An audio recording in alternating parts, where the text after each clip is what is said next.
سأقبل يا خالقي من جديد كما أنت مني إلهي تريد، وأرجو إذا أنت تقبلني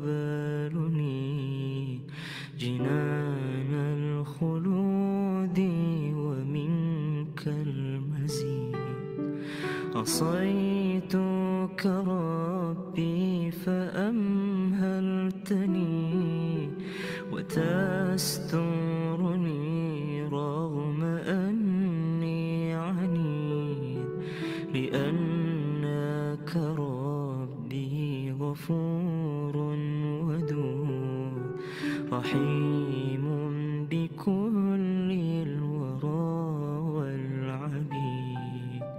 أتيتك يا خالقي باكيا ودمع الأسى كل حين يزيد، فقد قلت في الآي لا تقنطوا وإن تعف عني فذا يوم عيد، وإن تعف عني فذا يوم عيد.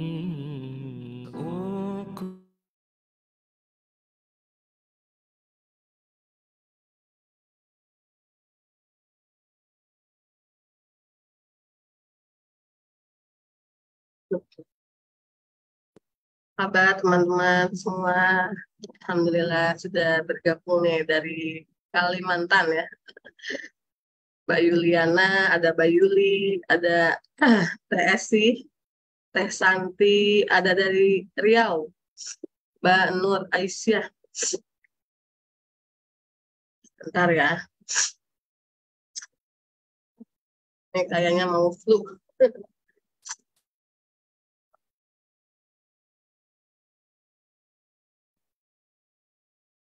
Baik teman-teman semua, kita mulai ya. Bismillahirrahmanirrahim. Assalamualaikum warahmatullahi wabarakatuh. Waalaikumsalam warahmatullahi wabarakatuh. Allah. Baik teman-teman, alhamdulillahirobbilalamin, alhamdulillah, bismillah, Allah telah izinkan kembali kita ya di kajian Inspiring Love di setiap hari Sabtu ba'da subuh. Selawat serta salam marilah selalu kita curahkan kepada Nabi kita, Nabi Muhammad SAW. La haula wala quwwata illa billahil aliyyil azim. Rabbi shrah sadri wa yassir li amri wa hlul min lisani yafqahu. Rabbi zidni ilman warzuqni fahman bi rahmatika ya arhamar rahimin. Baik teman-teman semua, untuk menambah keberkahan kajian kita di pagi hari ini, kita awali dengan membaca bismillah bersama-sama dan kita buka dengan membaca surat Al-Fatihah bersama-sama. Bismillah. Alhamdulillah. Ya,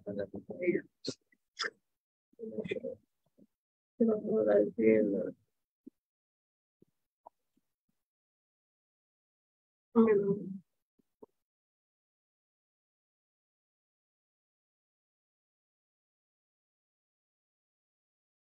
Teman-teman sehat ya semuanya ya. Ini dari Lampung, Celisda juga sudah bergabung insya Allah. Tuan rumah MSH di pekan depan. Bismillah ya teman-teman, mohon doanya dari semuanya. Amin. Baik, sambil menunggu Bu Dewi bergabung bersama kita, saya meminta Celisda atau testimoni Celisda. Nah, waktu itu ikut MSH-nya di Garut ya, Celisda. Garut. Ya? Iya. Suaminya. Iya, betul. Mangga Celisda, apa yang Celisda dapatkan ketika mengikuti MSH di Garut kemarin? Ya, alhamdulillah ya, setelah saya mengikuti MSH itu, yang pasti itu sekarang itu lebih bisa menerima apapun itu semua karena Allah. Karena sebelumnya kan itu tadi, setiap manusia punya masalah, cuma dipermasalahkan atau tidak. bagaimana kita mempermasalahkan masalah itu sendiri ya.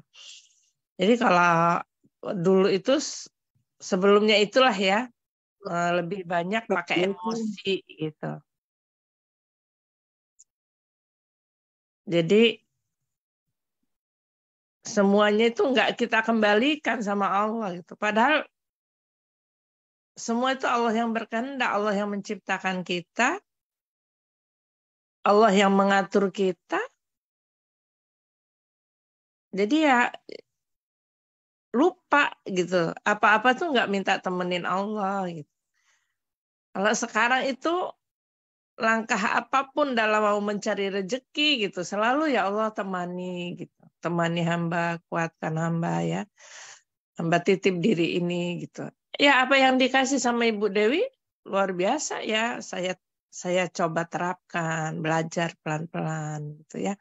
Dan alhamdulillah banyak sekali yang saya alami perubahan. Seperti saya curhat sama Bu Dewi, saya itu masalah anak misal. Kata Bu Dewi, jangan fokus pada masalah anaknya, tapi fokus perbaiki diri gitu. Nah, saya berpikir, oh iya ya, berarti emang lihat dulu diri ini gitu. Kalau ingin ingin sesuatu yang baik, ya berarti diri kita baik dulu kan gitu.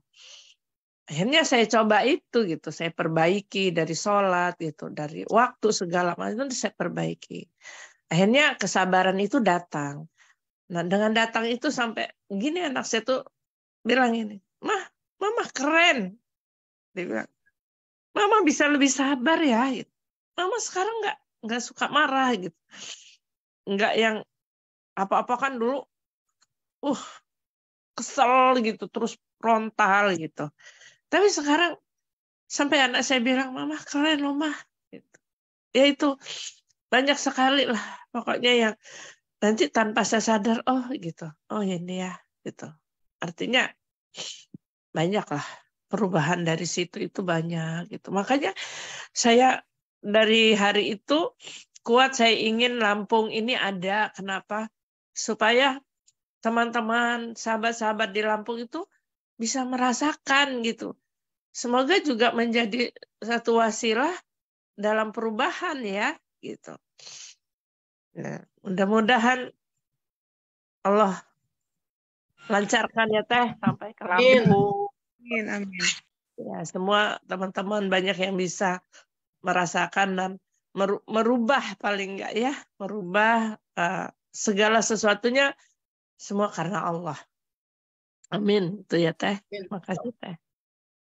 Ya kadang kita ketika mendapat masalah tuh lupa ya. Lupanya kita mengedepankan adalah kita akan lebih plong dulu, baru akan merasakan lapang dada. Terbalik, harusnya kita lapang dada dulu, baru akan merasakan plong perasaannya gitu ya. Kadang kalau yang sekarang tuh malah terbalik, pengennya plong dulu, baru melapangkan dada. Ya kita melapangkan dada dulu, kalau memang sudah lapang dadanya, insya Allah apapun gitu ya masalahnya kita akan terima insya Allah. Baik, atur nuhun Cerisda dari Lampung insya Allah. Sami-sami Teh. Baik, alhamdulillah Bu Dewi sudah bergabung bersama kita. Insya Allah hari ini kita akan lanjut dengan materi berikutnya ya. Poin keberapa? Insya Allah nanti akan dilanjut oleh Bu Dewi. Mangga kepada Bu Dewi saya persilakan untuk melanjutkan sesi berikutnya. Ya, teman-teman Teh Yani, suara saya jelas nggak? Saya sepotong ya? Jelas. Ya, baik. Assalamualaikum warahmatullahi wabarakatuh. Waalaikumsalam warahmatullahi wabarakatuh. Insyaallah, apa kabar semuanya? Alhamdulillah. Semuanya Masya Allah ya, ada 17 juta. Masya Allah ya, Masya Allah, alhamdulillah. Semoga teman-teman yang sedang berjuang untuk gabung ke sini ya Allah mudahkan.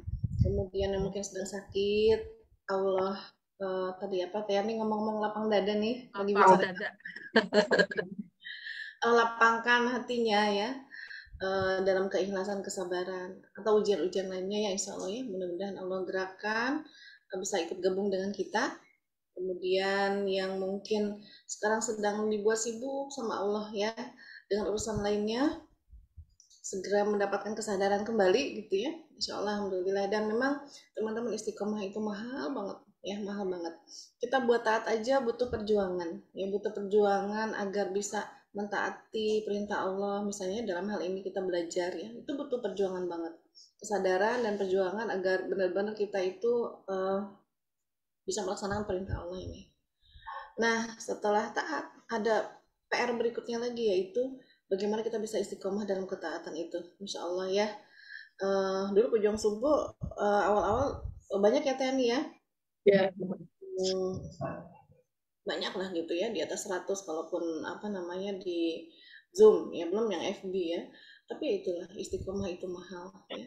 Dan alhamdulillah tambahkan syukur kita. Tambahkan lagi dan tambahkan lagi syukur kita kepada Allah ketika kita masih saat ini diberikan istiqomah ya untuk bisa ikut gabung di sini. Walaupun kita tetap berbaik sangka ya kepada teman-teman yang mungkin tidak gabung di sini, kita berbaik sangka teman-teman mendapatkan guru yang lebih baik gitu ya, mendapatkan tempat belajar yang lebih baik ya, insya Allah.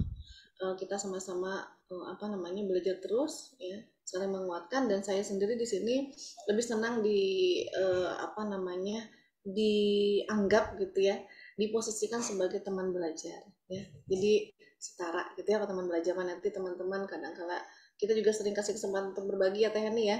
Gitu.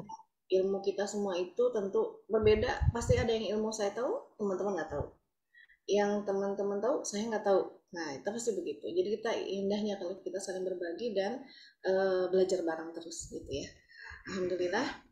Dan kalau memang teman-teman juga punya forum ya, punya forum apa, belajar apa, boleh di-share ya Teh Hani di grup pejuang subuh ya. Nah jadi saya juga mau tuh ya duduk sebagai peserta gitu ya, teman-teman pengisinya. Nah Teh Yani juga bisa ngisi tentang apa Teh Yani? Ini ya, cara bikin kopi ya. Kan saya nggak tahu itu rahasianya cuma di Teh Yani gitu ya. Nah yang ya kode nih ya, bisnis ya, tinggal hitung-hitungannya aja gitu ya sama Teh Yani. Nah gitu ya. Baik teman-teman, alhamdulillah, assalatu wassalamu ala rasulillah wa ala alihi wa ashabihi wa mawalah. Asyhadu an la ilaha illallah wa asyhadu anna muhammadan abduhu wa rasuluh. Rabbi shrah li sadri wa yassir li amri wahlul 'uqdatam min lisani yafqahu qawli.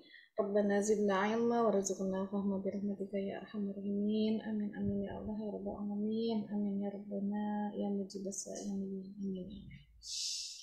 Hari ini poin keberapa? 69 ya? Betul nggak nih? Yang nyatet siapa ini? Ya kita akan lanjutkan poin tentang cinta dunia ya teman-teman. Poin kesekian. Yang rajin nyatet nih ya.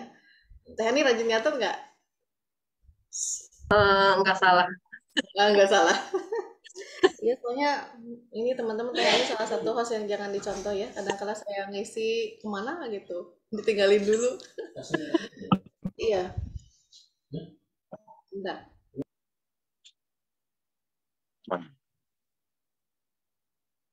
Ya. Apa ya poin berikutnya? Nah ini kita masih bahas tentang cinta dunia ya teman-teman. Yaitu dimana ciri-ciri orang yang mencintai dunia, dia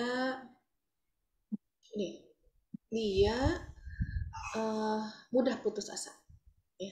Dia mudah banget putus asa karena dia senantiasa berharap kepada sesuatu yang sebetulnya tidak akan bisa memberikan bantuan apapun kepada dia ya, manfaat apapun kepada dia, yaitu berharap kepada dunia ya. Jadi dia mudah banget putus asa ya, bingung, putus asa, stres gitu ya. Nah itu salah satu ciri-ciri orang yang mencintai dunia, karena tadi dia menggantungkan harapannya kepada sesuatu yang nggak bisa ditunggu jadi pengharapan gitu ya. Dia tidak bisa menolong kita sebetulnya dan tidak bisa memberikan manfaat apapun sesungguhnya secara hakikat ya, yaitu karena dia berharap kepada dunia ya. Dia ngarap dunia bisa membahagiakannya, ternyata nggak bisa, putus asa lagi. Dia bingung mau kemana lagi dia mencari kebahagiaan ya. Dia harap, dia pikir dunia itu bisa memberikan dia kedamaian, ternyata enggak dapat. Akhirnya dia stres, dia putus asa lagi Ya, dia harap dunia yang bisa memberikan cinta kepada dia, tapi ternyata nggak dapat, sehingga dia putus asa. Kemana lagi saya mencari cinta? Dia pikir dunia yang bisa memperhatikan dia, dunia yang bisa membuat dia itu merasa diakui, ya, dicintai dan seterusnya, tapi ternyata nggak dapat. Akhirnya dia putus asa. Kemana lagi harus mencari hal tersebut, ya. Dan tidak faktanya akhirnya bagaimana sih orang yang putus asa itu? Orang yang putus asa berarti asa itu harapan, ya teman-teman. Dia putus harapan. Putus harapan. Jadi tidak punya motivasi sedikit pun atau keyakinan sedikit pun bahwa ada secerca harapan di depan sana gitu ya, di dalam kehidupannya yang akan memberikan sesuatu, ya, harapan tersebut sesuai dengan keinginannya. Nah, dia putus, kayaknya nggak mungkin lagi ada, ya. Sehingga orang yang berputus asa cirinya dua. Pertama, dia akan jatuh kepada kemaksiatan. Kedua, dia mungkin memutuskan untuk berhenti hidup, gitu ya. Ya, jadi dia terjatuh kemaksiatan atau dia memutuskan untuk berhenti hidup. Setidaknya itu dua ciri orang yang akhirnya berputus asa. Nah, ini teman-teman yang akan kita pelajari bareng, ya, sama-sama. Nah, sebelum saya ingin merunutnya dari kenapa sih putus asa ini muncul, ya. Sebetulnya tadi berharap kan memang kepada dunia, ya, berharap kepada dunia, menggantungkan harapan kepada dunia.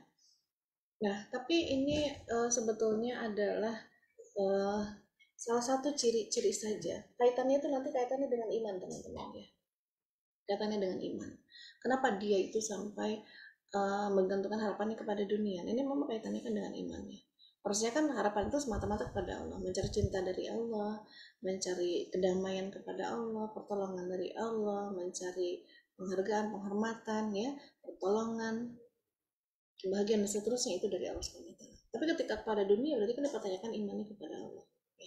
Nah, hari ini kita akan belajar lagi, ya, saya bilang belajar lagi karena mungkin pernah dibahas atau sering dibahas oleh para guru kita yang lain gitu ya, tapi mudah-mudahan Allah tambahkan pemahaman kita hari ini sebagai informasi tambahan buat teman-teman gitu ya, sehingga menguatkan pemahaman teman-teman sebelumnya tentang hal ini.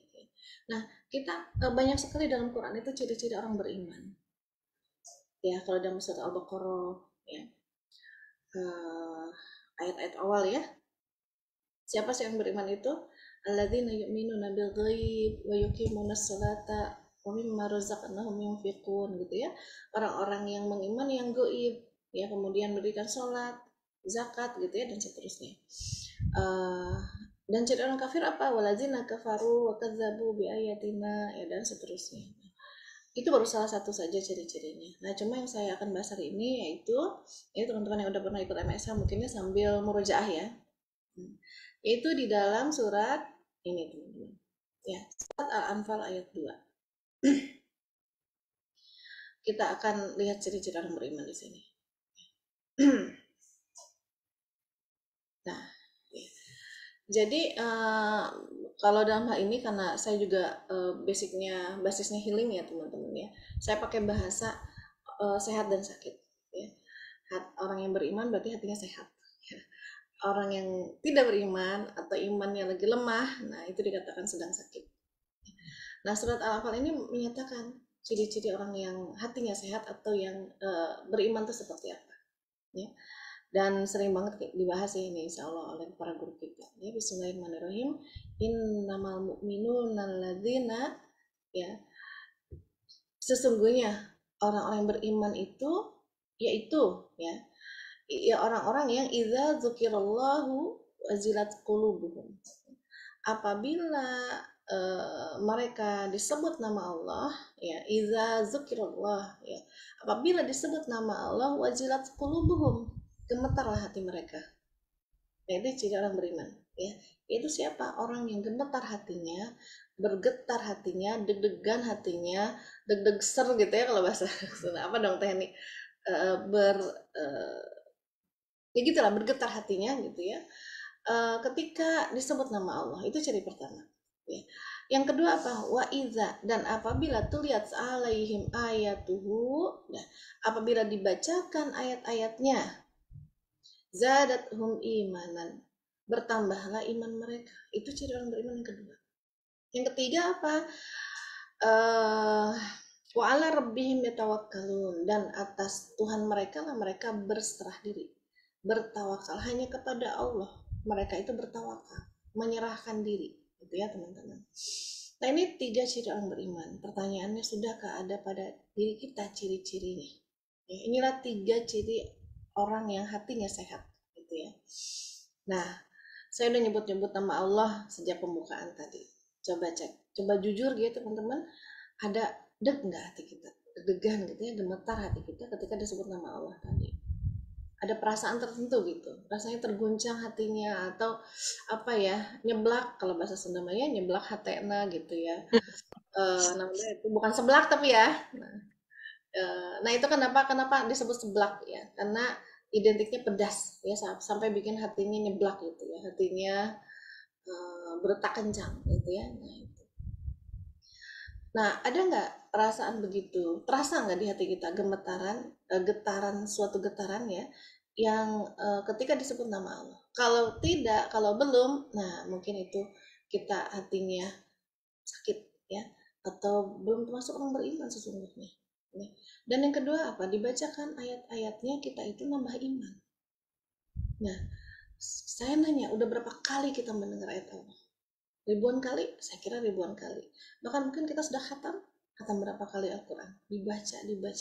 Kalau Al-Quran itu ada 6.666 ayat, harusnya setelah khatam Al-Quran, kita meningkat imannya sebanyak 6.666 derajat. Begitu kan? Kalau ikut teori ayat ini. Tapi berapa banyak ayat yang kita baca dan kita lewati begitu saja. Ya. Tanpa ada korelasi dengan iman kita. Bahkan kadang-kala ayat Quran dibacakan, kita sibuk ngobrol, kita sibuk bercanda, kita nyalain musik ya, ketika azan berkumandang, ada ngaji di masjid mungkin dengan speakernya ya, dan lain-lain, atau kita tidak tergerak untuk mendengarkannya gitu ya. Apalagi kalau bacaannya nggak enak, kita masih sibuk mengkritik bacaan Qurannya ya. Tapi tidak mendeteksi diri kita, kurang mendeteksi diri kita, atau nggak sadar ya, bahwa ciri yang orang beriman itu ketika dibacakan ayatnya, dia akan bertambah imannya, bertambah kuat. Berarti yang tadinya dia lagi putus asa, dibacakan ayat Allah, dia langsung optimis lagi ya, dia langsung nambah imannya, kuat imannya, dia akan tidak terjerumus kepada maksiat. Jadi kayak tadi misalnya, dia mengharapkan gantungan dia misalnya putus asa. Kenapa? Karena berharap ada orang lain nolong dia lagi butuh sesuatu, dia minjem sana minjem sini, nggak ada, ya kecewa lah dia. Akhirnya apa? Maksiat itu gimana tadi? Batasan berarti kebalikan dari putus asa itu sabar ya, batasan atas sabar, optimis, roja, bukan sabar ya, tapi nanti kaitan dengan sabar juga ya. Roja itu penuh harap, optimis ya. Jadi orang yang optimis, dia tidak akan maksiat. Pasti, walaupun semua orang di muka bumi ini tidak nolong saya, harusnya kan begitu orang beriman tuh ya, kan manusia yang tidak nolong saya masih punya Allah, saya yakin Allah akan nolong saya. Dia optimis, dan Allah tergantung zon hambanya gitu ya teman-teman. Nah, tapi orang yang maksiat itu, orang yang putus asa, ketika tadi misalnya dia lagi butuh pertolongan, orang lain gak ada yang nolong, dia putus asa. Akhirnya apa? Ya sudah deh, dia ngambil riba. Ya udah sih, ada teman saya nolongin, tapi katanya digantiin sekian, atau nanti masuk ke pinjol. Lagi rame ya pinjol itu ya sekarang ya. Udah lama sih ya, cuma makin sini makin ya Allah mengkhawatirkan ya teman-teman ya tentang pinjol ini. Dengan aksesnya banyak sekali ya, buka YouTube ada iklan pinjol ya, pinjaman online gitu, dengan ya Allah mudah banget. Dan kadang-kala influencer yang ini yang jadi pengiklannya gitu ya. Nah, jeratan itu dikatakan dia sudah berputus asa, karena kalau nggak ngeribat dapat dari mana, itu kan putus asa teman-teman. Atau yang tadinya dia mencari cinta misalnya kepada manusia, nggak dapet tuh, dia ngarap sama orang tuanya sibuk kerja, dia merasa nggak dicintai. Dia ngarap sama temannya ternyata gaul sama yang lain. temennya ternyata nggak nganggap dia, dan seterusnya. Dia kecewa. Akhirnya apa? Ya, dikatakan dia optimis, ya dia roja ketika tidak ada yang mencintai dia pikir tidak ada yang mencintai dia masih punya Allah kok, gitu ya. Dia yakin Allah mencintainya, dan dia yakin Allah akan hadirkan orang lain. Tentu Allah akan hadirkan orang lain yang akan mencintai dia dengan cinta yang terbaik. Sabar, dia akan optimis, aku akan menemukan, gitu ya. Terutama karena ada Allah. Walaupun akhirnya sampai mati rasanya dia itu sampai dia meninggal gitu ya, rasanya nggak ada yang mencintai dia nggak dapat cinta dari orang lain, tapi tetap optimis, dia yakin, dia sabar, dia tadi bertambah imannya, katanya disebut nama Allah karena dia yakin Allah mencintainya, dia senang, dia bahagia dengan cinta yang dia miliki dari Allah Subhanahu wa Ta'ala. Jadi dia nggak akan pernah kecewa ketika dia mencintai Allah Subhanahu wa Ta'ala, pasti dapat timbal balik. Ya, bahkan sebelum kita mencintai Allah udah duluan mencintai kita. Ya, tapi karena pandangan di dunia, ya, pandangannya adalah dunia, ngarep cinta ya sama dunia, agak berat memang untuk bisa merasakan cintanya Allah itu. Ya, kadang-kadang dengan pikiran, ya kan iya sih Allah itu mencintai kita, iya sih Allah tuh banyak kasih rezeki, tapi kan saya butuh cinta yang lain, ada pelukan, ada apa gitu ya. Kita aja nggak ngerasa dipeluk sama Allah, ya. Kita aja nggak. Ya saya kan butuh tempat bersandar untuk curhat, butuh manusia untuk curhat, gitu ya. Nah, padahal kurang apa Allah bisa menjadi sebagai sandaran yang terbaik, tempat curhat terbaik. Kadang-kala manusia ada tidurnya, ada bosannya dengerin kita curhat, iya nggak? Kadang-kala dia salah paham dengan curhatan kita, kadang-kala dia membuat statement menyimpulkan ketika kita curhat, malah simpulannya berbalik kepada kita. Emang dia orang kayak gitu, pantas aja ya nggak ada yang mencintai dia, kamu sih kayak gitu. Nah, dia kecewa akhirnya. Ya, kadang-kadang teman kita ada capeknya, atau teman kita juga lagi stres, mau dengerin, buru-buru dengerin teman kisahnya kita, dia sebenarnya lagi bingung dengan masalahnya pribadi, dan seterusnya. Ya, tapi Allah kapan aja, dimana saja, mau nangisnya itu juga, curhatnya itu juga, Allah tuh nggak pernah bosan. Dan dikatakan nggak pernah kecewa gimana? Allah nggak akan tinggal diam, pasti nolong kita, ya. Udah 10 tahun Bu, mana saya curhat sama Allah doang, nggak ada Allah nolong saya. Bener. Nah, mungkin gambaran menolongnya kita dengan menolongnya Allah berbeda, ya. Terus selama ini Allah pasti tolong teman-teman, ya, setidaknya. Nah, nafas ini adalah pertolongan Allah juga, ya. Teman-teman dikasih masalah yang mungkin belum selesai, tapi Allah masih kasih nafas, Allah kasih bisa hadir di majelis ilmu, itu bentuk pertolongan Allah juga, ya. Jangan ngarep banget Allah itu misalnya kita minta tolong pengen beras sekarung, dikasih sekarung dari langit, gitu ya. Itu pertolongan Allah, bukan, ya. Cara Allah menolong bisa berbagai atas, dan terutama apa cara Allah yang menolong yang paling keren, gitu ya. Semua pertolongan Allah bentuknya keren, ya, tapi harusnya yang kita fokusnya pertolongan Allah itu apa? Pertolongan kepada hati kita, bertambahnya iman kita ketika kita dapat masalah, masalahnya belum selesai, ya, kayaknya masih panjang dari selesai, bahkan mungkin saya sampai saya mati mungkin nggak selesai gitu ya.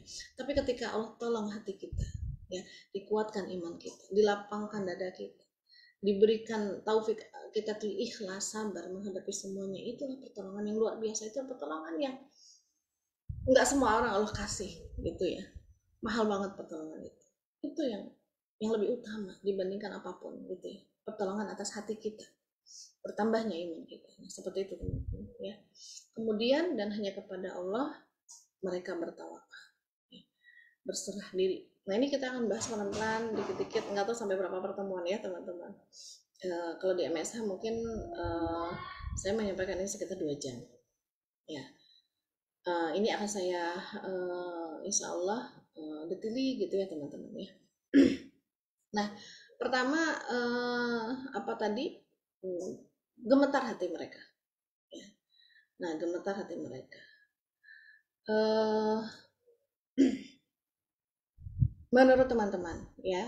Nah, menurut teman-teman, gini teman-teman, sebentar nih, Saya ingin ini kan dulu ya, apa sih yang dimaksud dengan gemetar hatinya berdasarkan tafsir ya. Bisa teman-teman lihat di tafsir Ibnu Katsir ya. Apa sih yang dimaksud dengan gemetar hatinya? Nah, jadi ada perasaan ya yang muncul ketika disebut nama Allah. Apa perasaannya? Nah, ini perasaan. Kan getaran itu dalam hati ya teman-teman. Berarti ada perasaan tertentu. Nah, muncul perasaan ini ketika disebut nama Allah. Langsung kita tuh ngerasa takut, yang tadinya mau maksiat, yang tadinya lalai, yang tadinya mengabaikan kewajiban-kewajiban, ketika disebut nama Allah langsung takut tuh dia, ya langsung takut. Ya. Dia nggak berani lagi melalaikan kewajiban atau melanggar perintahnya. Ya. Kemudian ada rasa cinta yang muncul, getaran, ya, getarannya rasanya rindu gitu sama Allah. Atau tiba-tiba syukur ya ketika disebut nama Allah itu kok muncul ya, yang tadinya kita itu ya Allah kok hidup aku gini-gini amat, pas disebut nama Allah iya ya, dia langsung bersyukur, alhamdulillah ternyata hidup saya baik-baik aja gitu ya. Nah kemudian dia muncul rasa malu, aduh malu sama Allah, saya kok gini-gini aja belum ada perubahan ya, disebut nama Allah tuh muncul rasa malu. Nah kemudian muncul rasa roja tadi ya, optimis, tidak berputus asa, dan muncul juga rasa pasrah serta sabar. Nah ini kok bisa ya teman-teman, disebut nama Allah langsung muncul perasaan-perasaan ini ya, ada getaran rasa seperti ini. Nah teman-teman saya kira kita pernah merasakan ini, tapi bukan kepada Allah ya. Ketika disebut nama seseorang, entah itu mungkin lawan jenis atau mungkin sesama ya, maksudnya lawan jenis itu dia laki-laki ataupun perempuan, mungkin itu sahabat kita dan seterusnya. Ketika kita disebut namanya, ketika kita mendengar namanya, maka tiba-tiba kita merasa takut kehilangan dia ya, aduh gitu ya, gitu ya. Tiba-tiba kita merasakan getaran cinta, deg-deg gitu ya. Nah kemudian rindu, tiba-tiba rindu, aduh ya udah lama saya tuh nggak ketemu sama dia gitu ya. Mungkin nggak lama nih ketemu Teh Yani, disebut nama Yani, ya aduh jadi kangen sama Teh Yani gitu ya, kangen sama kopinya sih kalau saya ya teman-teman. Nggak ada kan Teh Yani-nya, tuh lagi hilang Teh Yani-nya, alhamdulillah ada. Nah tiba-tiba muncul syukur gitu ya, disebut nama, ya Allah iya ya, saya tuh punya sahabat namanya bukan Teh Yani ya, namanya Mariani, alhamdulillah disebut nama Mariani itu bersyukur ya, ada suka ngirim kopi gitu ya, walaupun ujungnya ditagih juga tagihannya ya. Ada muncul rasa malu ya, roja dan seterusnya ketika disebut nama seseorang. Mungkin kita pernah merasakannya teman-teman ya, tapi pertanyaan kepada siapa? Apakah kepada Allah ya? Ketika kita misalnya lagi butuh, aduh modal dari mana nih, begitu disebut nama seseorang, oh iya ya, kita langsung optimis, langsung mendatangi dia ya. Kenapa? Nah kenapa kira-kira, kenapa kepada orang lain kita bisa, kepada manusia ya, atau kadang-kadang kepada benda ya teman-teman, coba diakui atau tidak gitu ya, ketika kita misalnya punya sakit tertentu, terus ketika sudarin obat ini enggak disebut nama obat ini, enggak begitu disebut nama obat yang lain, iya ya, dia langsung optimis pasti sembuh, disebut nama obat tertentu ya untuk sakitnya. Nah pertanyaan, kenapa kita tuh muncul perasaan-perasaan ini ya? Gampangnya nih, sederhananya, boleh deh teman-teman dinyalain mic-nya, saya mau ngobrol nih biar dua arah ya. Nah teman-teman pernah nggak merasakan dulu itu jatuh cinta kepada seseorang? Pernah dong Ustazah. Pernah. Ya Mbak Dila ya, kayak Mbak Dila belum. Iya pernah, berarti normal ya kalau pernah. Nah Mbak Dila boleh tahu dulu siapa namanya? Cinta monyet, pokoknya cinta monyet deh, mungkin taruh aja namanya monyet, enggak ya, bukan ya. Jangan. Dia siapa ya, Asep misalnya ya. Di sini nggak ada Asep Ustazah. Nggak ada ya, ya di sana nggak ada nama Asep ya, kan seandainya Iya. kita suka sama Asep, begitu disebut nama Asep gimana rasanya dulu? teman kita ngobrolin Asep, atau di misalnya pas upacara bendera, ya kita ini pemenang lomba adalah Asep gitu. Kita mendengar nama Asep gimana? Bergetar. Iya, Ustazah. Ya, kita lagi jalan-jalan ternyata ada potong rambut Asep gitu ya, tukang cukur Asep, gimana baca nama Asep itu? Iya, bergetar hatinya. Ada perasaan yang muncul gitu. Nah, pertanyaan saya teman-teman, kenapa teman-teman begitu disebut nama Asep hatinya bergetar?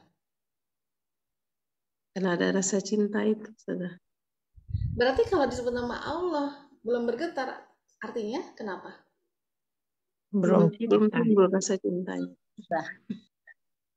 Iya, itu PR-nya, kita belum mencintainya. Mungkin sama Asep tadi kita tuh rindu. Karena cinta itu pasti muncul rindu, dan rindu tuh rasanya berat ya.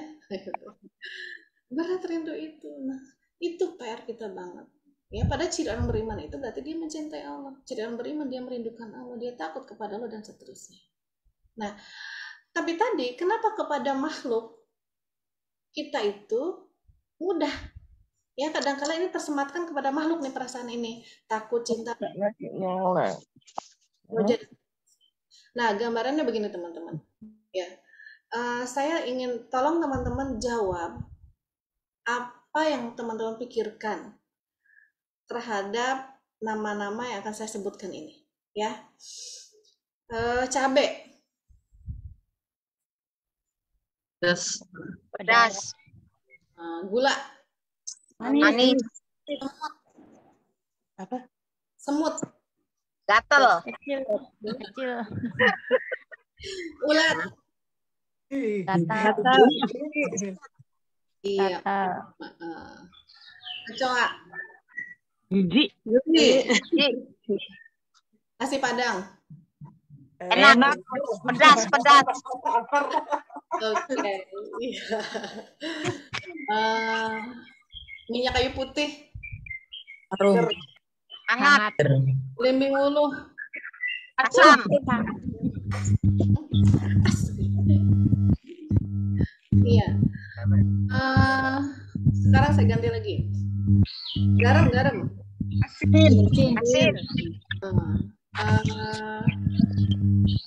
Apa ya? Martabak. Manis. Enak.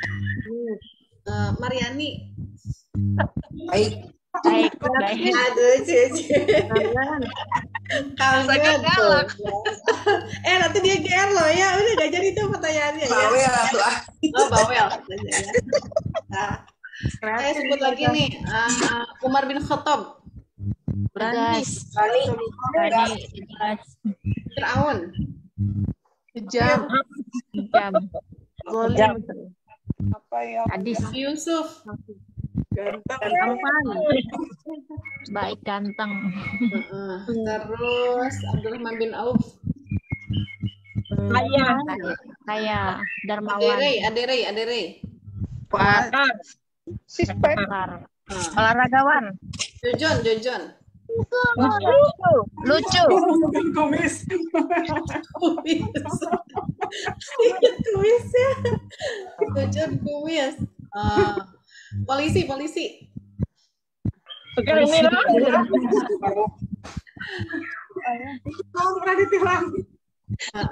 B.J. Habibie. Kuat. Pintar. Cerdas. Jokowi. Aduh. Oh iya apa ya? Iya. Enggak ada dong jadi. Ini on ini loh. Hati-hati loh komennya loh. Gitu ya loh. Ya. Apa sambal? Rujak. Nano. Allah. Maha berkuasa, maha besar.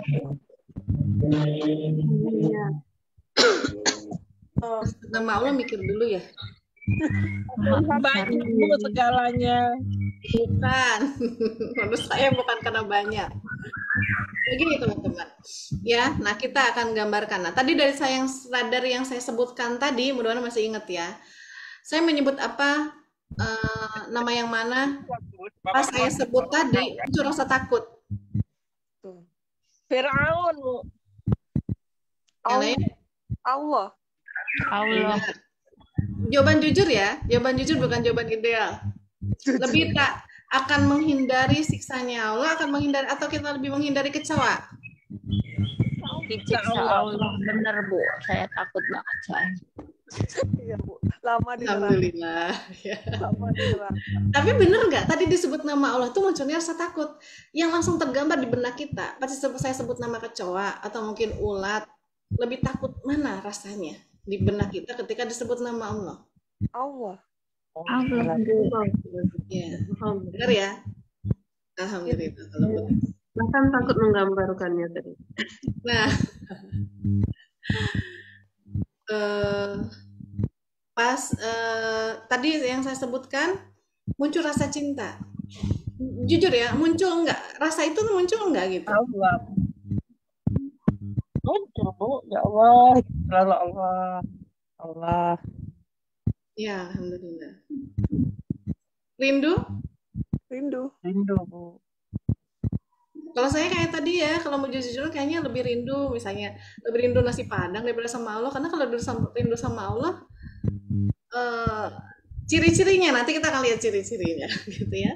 Ketika benarkah perasaan ini muncul dari kita, maka akan ada perilaku, otomatis akan ada perilaku. Dek di bawah dek, maaf, ini ada yang mau ikutan. Sebentar.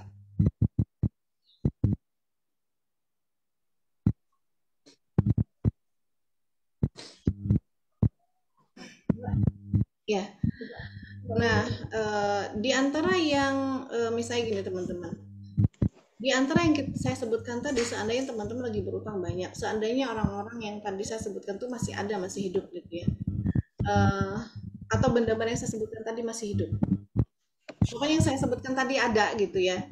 Nah teman-teman, jujur saat ini kita lebih optimis, lebih roja kemana ya, ketika misalnya teman-teman punya PR kimia dan fisika, lebih optimis datengin yang mana tadi?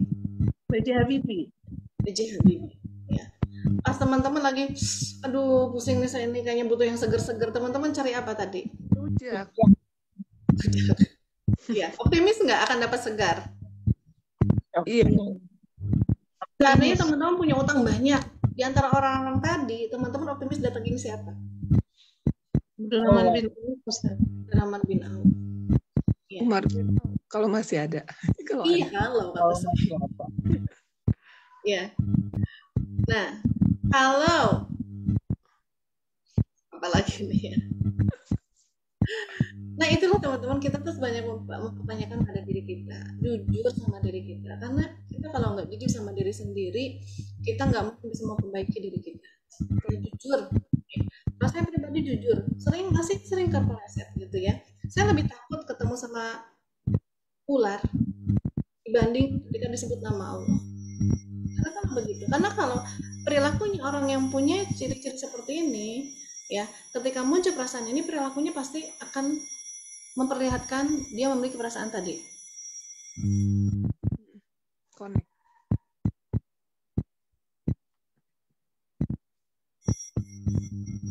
Iya. Nah, sebentar, ada suara masuk ya? Kenceng banget. Sebentar. Berdengung.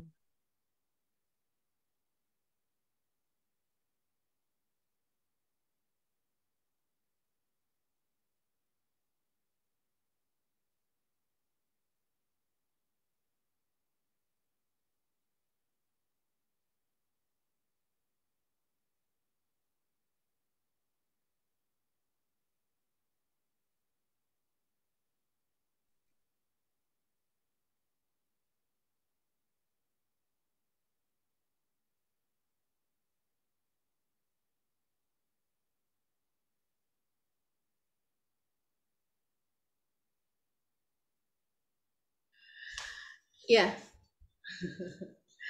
Bentar ya teman-teman, ya Allah. Ini ada satu kucing saya, dia ngajak main terus. Saya dari tadi kan ngejelasin gerak tangannya bergerak, dikira saya ngajak main dia nih sampai berdarah-darah dicakar sama dia. Sebentar, diamanin dulu kucingnya. Udah. Ya. Ya, nah Apa yang perilaku muncul? Nah, ini teman-teman. Perilaku yang muncul adalah, nah, ya, ketika dia memang disebut nama Allah, takut, ya, muncul perasaan takut. Nah, perasaan itu teman-teman, sebelum saya teruskan ya, perasaan itu munculnya di mana teman-teman? Getaran itu munculnya di mana? Di badan kita.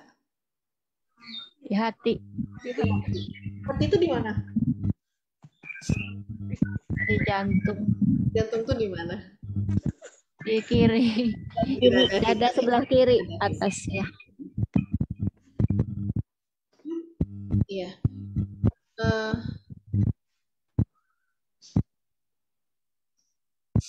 Iya, di dada kita ya, sebelah kiri. Nah, jadi teman-teman, namanya rasa itu hanya bisa dirasakan, nggak bisa dideskripsikan. Ya. Nah, coba contohnya gini teman-teman, tolong jelaskan apa yang dimaksud dengan gini. Teman-teman pernah merasakan cinta kan? Ya, nah tolong digambarkan, dijelaskan cinta itu apa. Rasa cinta adalah Cinta buta. Perasaan yang membuat senang, yang membuat Rindu. berbunga-bunga, selalu ingat terus. Rasa cinta itu biasanya selalu ingat terus, Bu. itu mah ciri-cirinya. Saya tuh nanya rasa cinta adalah Oh, ciri-cirinya. Orang kalau lagi jatuh cinta gitu, tenang, berbunga-bunga, itu kan ciri-ciri. Saya nanya, atau kayak gini, rasa. Pokoknya saya lagi bicarain tentang rasa. Rasa asin adalah, teman-teman tahu asin kan? Ya, garam. Rasa asin adalah, Garam. bukan, itu bukan definisi dari rasa asin. Nggak bisa didefinisikan, Bu. Nggak bisa Nggak bisa digambarin. didefinisikan, iya. Tapi teman-teman tahu rasa Hanya asin bisa kan? Tahu. Iya, tapi dirasakan. Bisa Coba aja jelasin dirasakan. rasa Bisa asin dirasakan adalah. tapi tidak bisa diungkapkan. Bener nggak? Iya benar, dirasakan tapi nggak bisa diungkapkan. Manis, rasa manis adalah ya nggak bisa. Ya nggak bisa Hanya diungkapkan. bisa dirasa. dirasa. Rindu adalah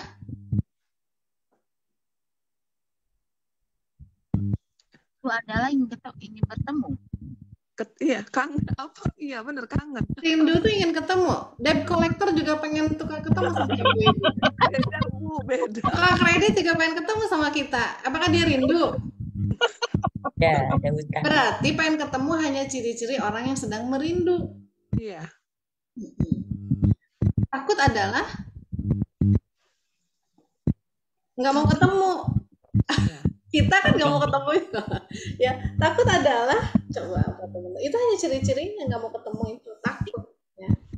Tapi kita tentu bisa membedakan mana takut, mana pasrah, mana malu, mana ngarep, mana cinta, sabar, syukur. Kita bisa bedain nggak teman-teman? Insya Nah, Allah. Bisa.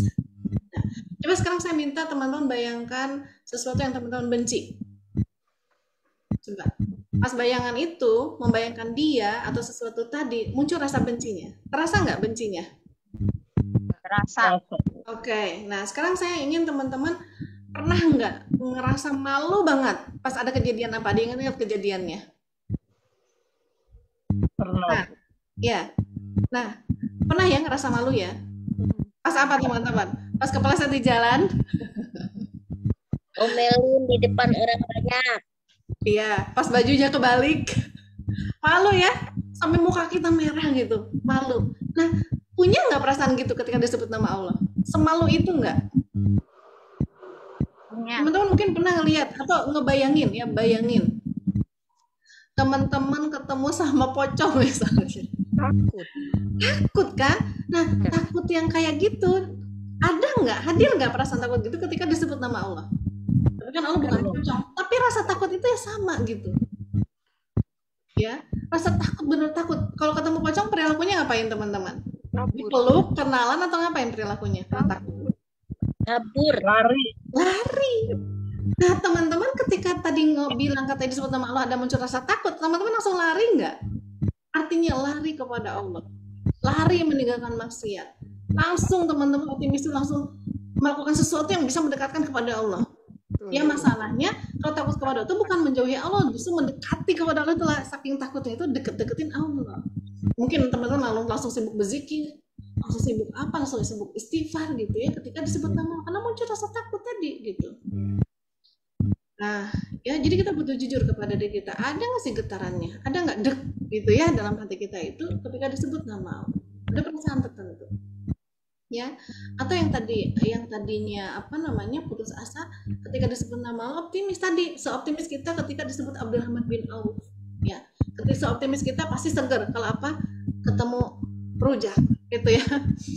Dan lain-lain. Harusnya rasa optimis begitu muncul ketika disebut nama Allah.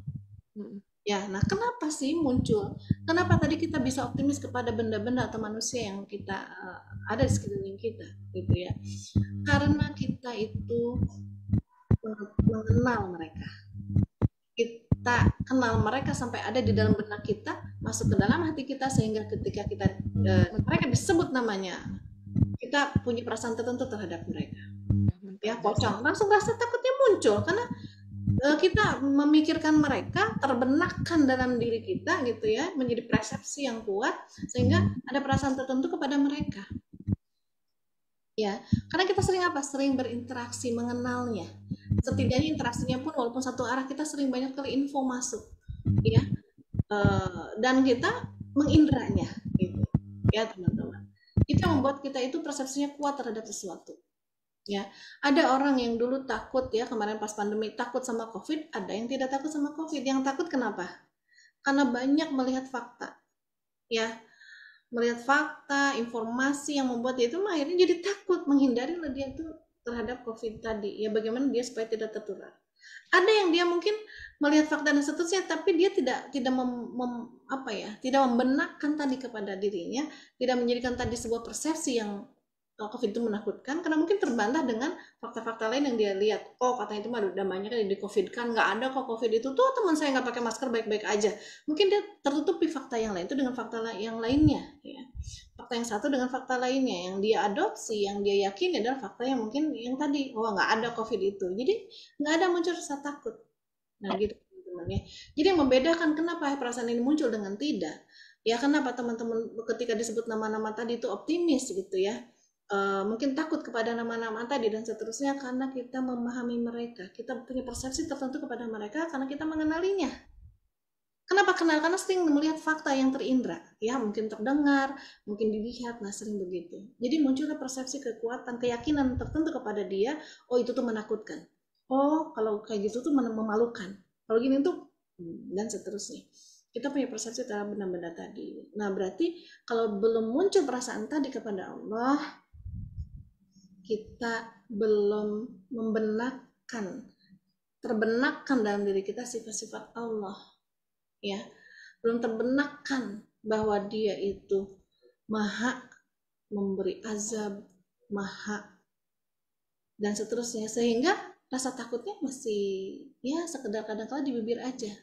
Karena kalau kita benar-benar takut kepada Allah, itu kita udah khatam sampai sekarang itu, sudah dari dulu kita khatam mempelajari Al-Quran. Isinya kita sudah khatam mempelajari bagaimana baginda Nabi hidup, cara hidup seperti beliau, khatam mempelajari sirahnya, bahkan berulang-ulang mempelajari Al-Quran dan As-Sunnah ini karena kita pengen bersegera melaksanakan perintah dan larangannya Allah, karena begitu takutnya kita kepada Allah, takut Allah nggak ridho, takut Allah murka, saking takutnya dia bersegera dalam ketaatan dan bersegera meninggalkan maksiat. Itu ciri-ciri orang takut, perilakunya gitu ya, karena dia begitu terbenakkan dalam diri dia begitu paham Allah tuh kayak apa, seperti apa dan bagaimana. Ya, kalau orang paham Allah itu maha pemberi rezeki, tidak ada lagi putus asa dan bingung akhirnya masuk pinjol dan sana berharap sama manusia, nggak ada, karena dia yakin Allah maha pemberi rezeki. Ya, terbenakkan dalam dirinya Allah maha pemberi rezeki, jadi dia selalu optimis. Ketika disebut nama Allah, oh iya ya, Allah kan memberi rezeki. Pas lagi banyak hutang disebut nama Allah, oh iya ya, lah dia langsung orang optimis, langsung roja tuh. Karena Allah tuh maha kaya dan Allah tuh katanya pertolongan tuh dekat. Allah tuh dekat, lebih dekat dari urat nadi saya, gitu ya, dari urat nadi kita. Nah, kalau itu dari dulu sekedar informasi belaka tanpa kita benarkan dan muncul keyakinan, Memang kita jadi berat pas disebut nama Allah, apa sih Allah? Iya sih, tapi kan kita realnya harus kita ikhtiar, katakan gitu ya. Kadang-kadang begitu bantahannya. Ya, ikhtiar itu nomor 1000 teman-teman. Ya, buat saya ya. Itu nomor sekian ikhtiar itu. Yang dikedepankan adalah keyakinan kepada Allah Subhanahu wa taala. Ya. Banyak kok yang ya kalau dari sisi pembahasan keyakinan, karena Allah Maha Pemberi rezeki, Maha Pemberi teman-teman ya. Maha Pemberi itu bukan digambarkan pasti ngasih, bukan. Maha Pemberi, ya. Ada kalau sekarang mungkin kita banyak ya konsultan keuangan. Kenapa disebut konsultan keuangan? Dia ahli di bidang keuangan, ya. Ahli maksudnya itu ahli manajemen keuangan. Ya kan ada ya gitu ya. Kelas-kelas manajemen keuangan. Bagaimana supaya tidak lebih besar pasak daripada tiang kan gitu-gitu ya. Diminta menahan diri, tidak belanja ini, tidak belanja itu, punya pos ini, pos itu kan seperti itu ya teman-teman ya. Bukan berarti yang ahli manajemen itu akhirnya mengantar kita manajemen keuangan ya, ngajarin kita gimana kita bisa sebebas-bebasnya. Pas pengen apa, gini cara belanjanya. Pas pengen apa, gini cara ngatur uangnya. Bukan. Ya, tapi pasti ya kalau benar ya itu manajemen keuangannya akan diajari juga. Mana yang benar-benar butuh dulu kan gitu ya, mana yang tidak ya, bahkan yang nggak perlu kita nggak perlu beli itu akan diajari oleh ahli manajer keuangan tadi, manajemen uang tadi gitu ya teman-teman. Bisa bayarnya mahal juga untuk bayar konsultan gitu ya, perusahaan kadang-kadang bayar konsultan begitu supaya perusahaan itu ya pos-pos pengeluaran dan pemasukan itu tepat gitu ya. Itu baru manusia, tapi pasti banyak salahnya juga. Ya sepandai-pandainya seorang manajemen keuangan, ahli keuangan, pasti dia ada kurangnya. Ya, tapi yang dia lakukan adalah ada yang kita suruh nahan diri, dan ini boleh belanja, tidak begitu kan ya, ada pos-posnya dan tertentu. Nah, bagaimana dikatakan Allah Maha Pemberi rezeki? Bukan berarti Allah ngasih terus. Oh, kamu mau ini dikasih, bukan. Namanya Maha, berarti Allah itu Maha merencanakan. Ya, dikasih yang terbaik untuk kita apa, yang nggak baik apa, direncanakan turunnya dari sebelah mana, dengan jalur apa, berapa banyak, di jam berapa, waktunya kapan, itu ya. Kalau tadi manajemen keuangan belum tentu ya udah sekarang bisa Bu, bulan ini Ibu bisa beli mobil, belum tentu baik untuk kita sebetulnya mobil tadi ya. Bulan ini kalau Ibu nabung sekian, nanti tahun depan Ibu bisa beli rumah sendiri misalnya gitu ya. Jadi tabung, sabar Ibu, jajan seminggu sekali aja misalnya, mungkin diarahkan begitu oleh pengelola keuangan kita tadi ya, konsultan keuangan itu gitu. Nah, Allah karena Maha, tentu lebih keren dari itu ya. Maha, bukan lebih lagi, Maha, jauh banget ya. Jauh. Maha itu yang nggak bisa di ini, kita tuh hanya secuil-cuilnya, udah secuilnya dicuil-cuil lagi gitu ya, dari kemampuan mengelola keuangan kita. Allah itu bukan Maha Pemberi uang, tapi Maha Pemberi rezeki, karena bentuknya bisa banyak ya, caranya bisa banyak, kemudian jumlahnya juga bisa Allah yang ngatur dan seterusnya, dan itu pas untuk kita, takaran kita gitu ya teman-teman. Jadi ketika memahami Allah Maha Pemberi rezeki, kita tentu optimis pertama, kedua nggak ngotot gitu ya. Kalau nggak bagus, nggak akan dikasih sama Allah, akan diganti dengan jauh lebih baik, dengan hati yang lapang, hati yang qanaah ya, yang nerima berapa aja yang Allah kasih, tetap syukur, tetap sabar. Itu yang keren banget gitu ya. Jadi Allah nakar teman-teman ya. Itu kalau membahas tentang Allah Maha Pemberi rezeki saja ini memang nggak akan tuntas-tuntas gitu ya. Tapi ketika paham ngerti Allah Pemberi rezeki, nggak ada itu yang dia sibuk tadi ya, resah gelisah besok makan apa dan seterusnya. Dia akan bahkan dia sibuk berikhtiar bumi gitu ya, sampai meninggalkan kewajiban-kewajibannya dan lain-lain. Nggak akan ada ketemu orang seperti itu. Kalaupun dia akan ikhtiar, dia ikhtiarnya akan menakar. Gimana caranya supaya dengan ikhtiar saya Allah tetap ridho. Berarti ikhtiar buminya, mungkin bekerja bisnisnya halal dan seterusnya gitu ya. Dan dia tidak akan meninggalkan kewajiban-kewajiban lainnya. Karena Allah jadi nggak ridho meninggalkan kewajiban lain gitu ya. Nah itu kalau dia paham Allah Maha Pemberi rezeki, akan begitu sih perilakunya ya, optimis, dan perilakunya tadi dia tetap akan menjaga diri ya, dia bersabar, bersyukur. Jadi ini saling terkait perasaan ini teman-teman ya, ketika memahami Allah Maha Pemberi rezeki saja. Ya, jadi PR kita tuh apa? Memang PR kita adalah bagaimana kita terus mengenali Rabb kita. Sehingga walaupun Allah tidak terindra secara langsung, gitu ya, tapi kita bisa memahami dia, memahami zatnya dengan mengindra ciptaan-ciptaannya, dengan mengenali sifat-sifatnya, nama-namanya.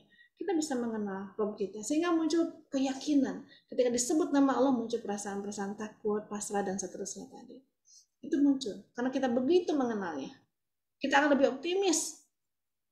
Tadi ya, sama manusia aja optimis, ketemu Abdurrahman, ketemu Habibie, dan seterusnya. Pada Allah Maha Dermawan, Allah Maha Cerdas. Buktinya kalau bisa menciptakan manusia kayak Pak Habibie gitu ya, berarti yang menciptakannya Maha Cerdas, dan seterusnya. Harusnya optimisme ya kepada Allah Subhanahu wa Ta'ala. Ya tapi kan nggak mungkin Bu kita nanya kimia fisika tuh sama Allah langsung gitu ya. Mungkin ada bantahan lagi tuh kayak gitu ya. Artinya kan Pak B.J. Habibie udah nggak ada sekarang gitu ya. Meniak beliau juga nggak bisa. Ya artinya karena Allah Maha cerdas, Maha pintar, ya. Dan kepintaran kecerdasannya itu untuk mencerdaskan kita gampang banget nggak? Gampang banget, gitu ya. Untuk membukakan pikiran kita agar tahu jawaban kimia fisika tadi gampang banget buat Allah. Bisa jadi apa? Bisa jadi Allah tiba-tiba kirim, ya. Ketemu buku, bukunya jawabannya ada di situ. Ketemu teman, ternyata dia bisa menjawabnya, gitu ya. Ketemu apa? Ternyata ini. Dan Allah pilihkan guru terbaik. Itulah Maha Cerdasnya Allah begitu. Allah siapkan juga guru-guru terbaik untuk kita. Ya, jadi optimisnya harusnya kepada Allah. Berharapnya kepada Allah saja. Ya, karena selain kepada Allah itulah yang akan membuat kita putus asa dan putus asa lagi. Ya, teman-teman. Nah, ini perilaku yang akan muncul ketika kita memang punya perasaan-perasaan ini kepada Allah. Ya, jadi jujur aja. Takutnya, pasrahnya, cintanya, dan seterusnya sudah muncul atau tidak, atau baru muncul sedikit, atau kadang-kadang muncul, kadang-kala tidak, gitu ya. Itu yang kita yang bisa menjawabnya.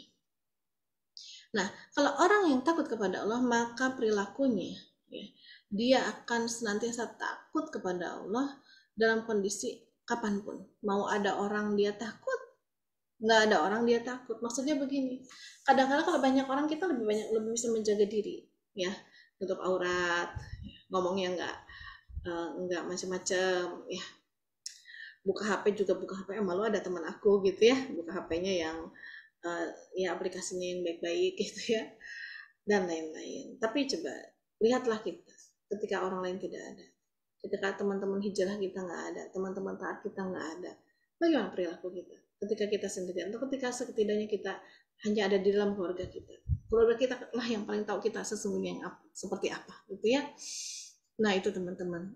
Nah kalau dia takut kepada Allah, maka kapanpun dimanapun dia akan senantiasa menjaga dirinya, ya, karena takutnya sama Allah bukan sama manusia, malunya sama Allah.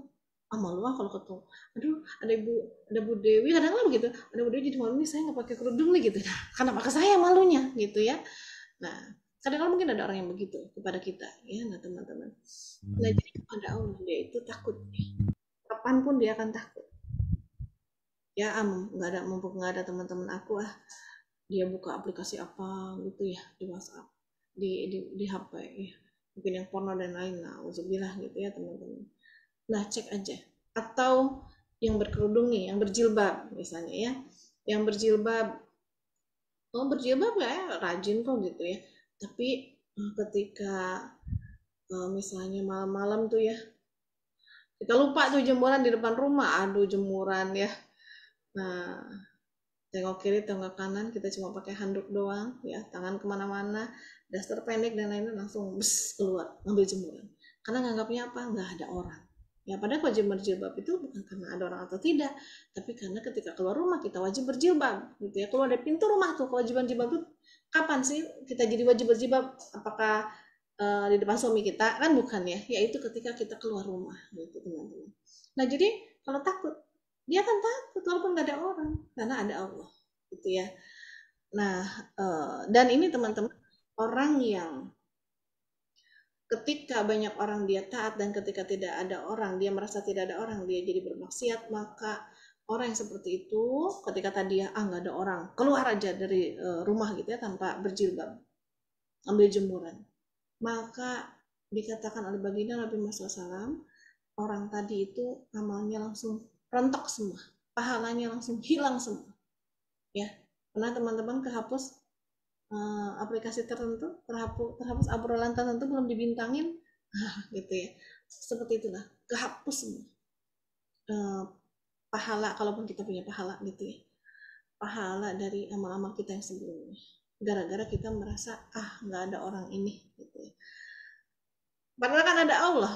Ya, jadi dia seolah-olah mendustakan keberadaan Allah. Dia tidak mengakui. Ya, nah seperti itu. Jadi ini teman-teman ya, sampai poin ini dulu ya. Ke depan insya Allah kita lanjutin. Ya.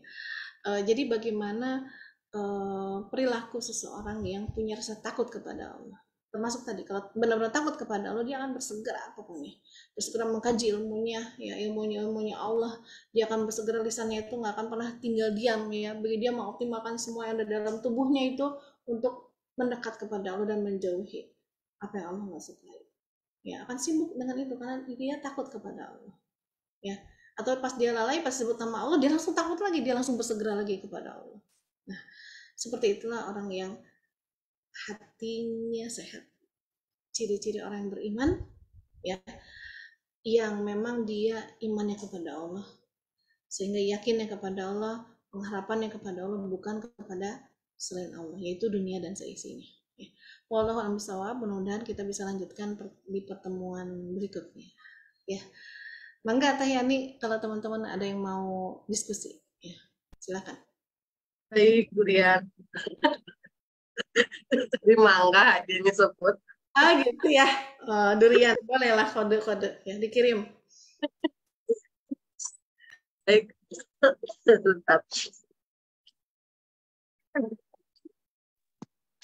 Baik teman-teman semua yang bergabung di ruang Zoom maupun yang sedang bergabung di ruang Facebook, saya persilahkan saya buka sesi tanya jawab terkait materi hari ini. Insya Allah jika ada yang mungkin belum jelas atau ada yang ingin ditanyakan terkait materi yang tadi disampaikan, saya persilahkan mungkin bisa raise hand atau bisa mengetiknya di kolom komentar yang berada di ruang Zoom ya. Itu juga teman-teman yang berada di ruang Facebook juga saya persilahkan bisa di kolom komentar yang ada di dalam Facebooknya atau bisa di inbox-nya Pembuktian Cinta di Facebook.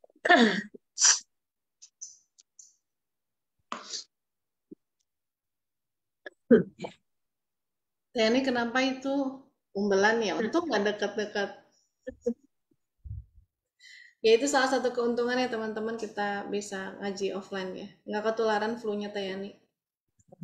Online deh, online. Ya, tapi setidaknya meninggalkan jejak di sana. Iya ya di sini ya. Belum ada yang ini raise hand Tayani, ada utang minggu kemarin nggak? Itu kemarin sudah nggak ada. Nah kalau ada yang bertanya, saya yang bertanya boleh nggak? Oh ya, informasinya yang sudah disebut. Tinggal ketik. Saya boleh Bu nanya tentang keimanan. Siapa ini? Bu Arni. Bu Arni, Masya Allah. Yeah. Bu Arni itu yang tinggal di mana? Ciomas, Bu. Ciomas, deket ya. Main Bu Arni ke rumah. Di mana Ibu? Ibu di mana? Di Tanah Baru. Oh, lumayan ya. Dekat Bu, Tanah Baru ya. Iya, insya Allah nanti. Ada kopi Bu, ada kopi. Oh, kopi apa? Baru datang dari Pontianak. Mau Bu? Masya Allah, ya Allah. Kalau ngasihnya mentah jangan Bu, repot nanti. Oh, jadi ngasihnya? Enggak Bu, kalau yang mentah, yang repot Teh Yani. Soalnya saya ntar minta Teh Yani yang bikinin. Di Lampung banyak Bu kopi, tenang. Oh, kan? Benar tempatnya ya, tempatnya betul Bu itu tempatnya. Siap. Jadi gimana? Mau nanyain kopi atau gimana? Oh iya. Mau nanya Bu, Assalamualaikum warahmatullahi wabarakatuh. Waalaikumsalam. Masalah kerudung ya Bu, gitu. Jadi inget gitu loh, beberapa kali itu sering banget ngasih makan hewan gitu loh. Tapi di lantai atas itu cuman pakai kerudung gitu loh. Jadi makanya jadi inget gitu. Apakah itu termasuk membuka aurat ya Bu? Iya. Itu aja. pakai kerudung terus pakai ini daster gitu ya. Dasternya tapi dasternya maksudnya panjang selutut, cuman tangannya gitu loh. Tapi kan di lantai Iya. atas gitu loh. Nggak ada orang gitu ya. Apakah itu termasuk membuka aurat gitu loh, Bu? Iya. Pasti itu aja. Iya, sama-sama Bu Arni. Ya. Begini teman-teman ya, untuk kita seorang muslimah itu kewajiban dari Allah itu ada dua ya, ada kewajiban untuk aurat, ada kewajiban berjilbab. Ya, nah ini beda. Jadi dua-duanya kewajiban ya.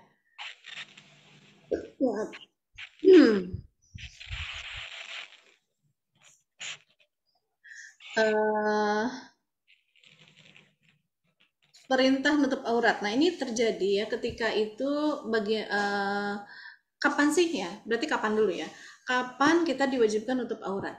Yaitu ketika ada non mahram ya, atau ketika ada. Nah batasan aurat itu berbeda-beda. Ada batasan aurat dengan suami, batasan aurat dengan mahram kita, tetap ada batasannya gitu ya. Ada batasan aurat dengan non mahram, laki-laki asing ya, non mahram itu. Nah jadi dengan suami nggak ada batasan gitu ya. Kalau dengan yang mahram kita ada batasannya ya. Walaupun ini ada beda pendapat.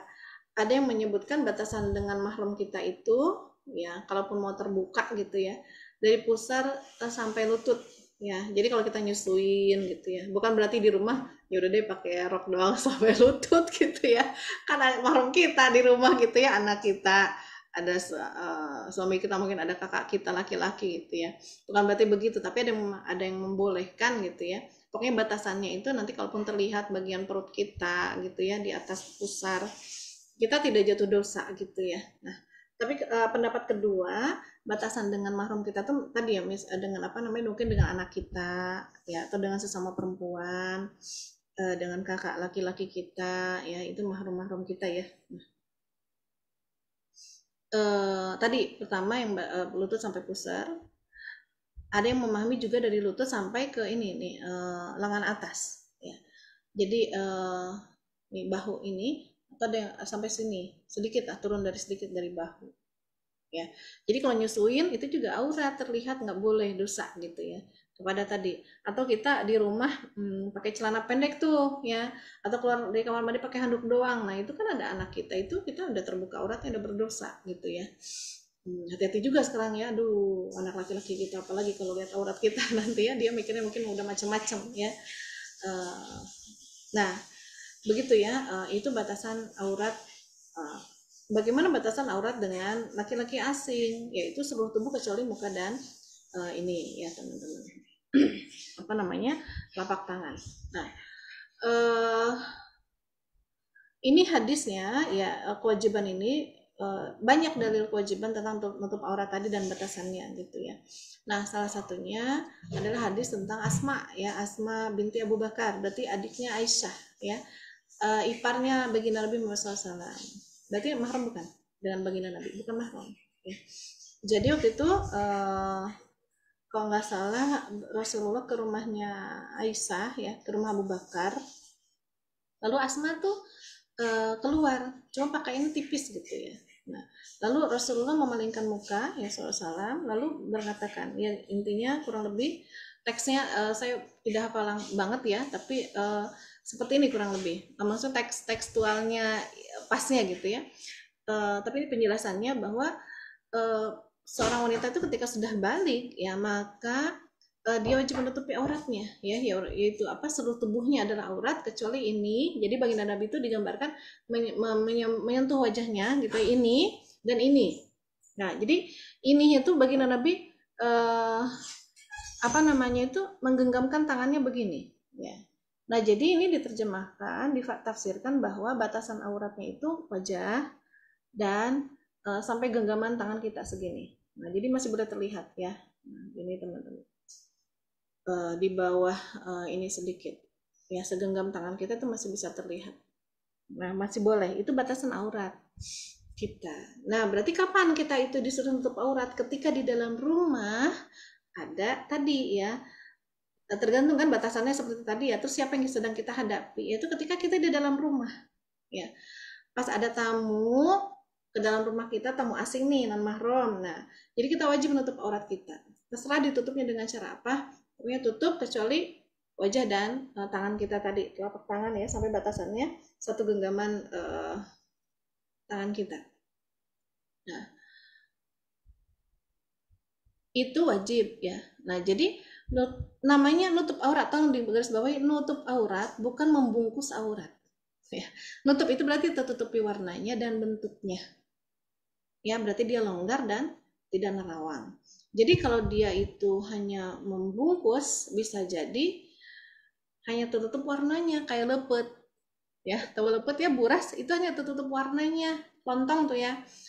Tapi bentuknya tidak tertutup. Atau kalau hanya membungkus, bisa jadi apa ya, pakai kresek bening gitu ya. Mungkin longgar wadahnya, tapi kan terlihat bentuknya, warnanya terlihat gitu ya. Jadi bukan membungkus, Allah mintanya tutup ya, dari berarti apa namanya, apa tadi, bentuknya dan warnanya ya, tertutup semuanya. Berarti harus longgar ya. Jadi boleh mungkin pakai celana panjang, celana longgar ya, celana panjang longgar, apa dong, kulot gitu ya, pokoknya yang longgar. Terus mungkin kaos panjang atau dasar panjang, terserah deh ya, yang penting kaki kita juga tertutup ya, batasannya muka dan telapak tangan. Nah, bagaimana tentang jilbab? Nah, jilbab itu adalah perintah ketika kita keluar dari rumah ya. Nutup auratnya udah jelas kan, di luar rumah udah ada apa namanya itu, non mahram semua gitu ya, banyak. Nah, ada kewajiban berjilbab. Nah, ini di dalam surat apa kewajiban jilbab itu? Dalam surat Al-Ahzab 59. Iya, betul. Al-Ahzab 59 ya. Nah, jilbab itu apa intinya? Ini panjang ya penjelasannya, tapi intinya dalam ayat ini teman-teman, jilbab itu adalah pakaian ya. Dikatakan meminta dan tutuplah, ulurkanlah jilbabnya ke seluruh tubuh mereka. Jadi mengulur, pakaian yang mengulur, berarti bukan potongan, yaitu gamis. Jadi dulu para sahabiah begitu turunkan ayat jilbab ini ya, tutupkan jilbabmu. Mereka itu nggak bertanya, ya Rasulullah jilbabnya naon nukomaha ya.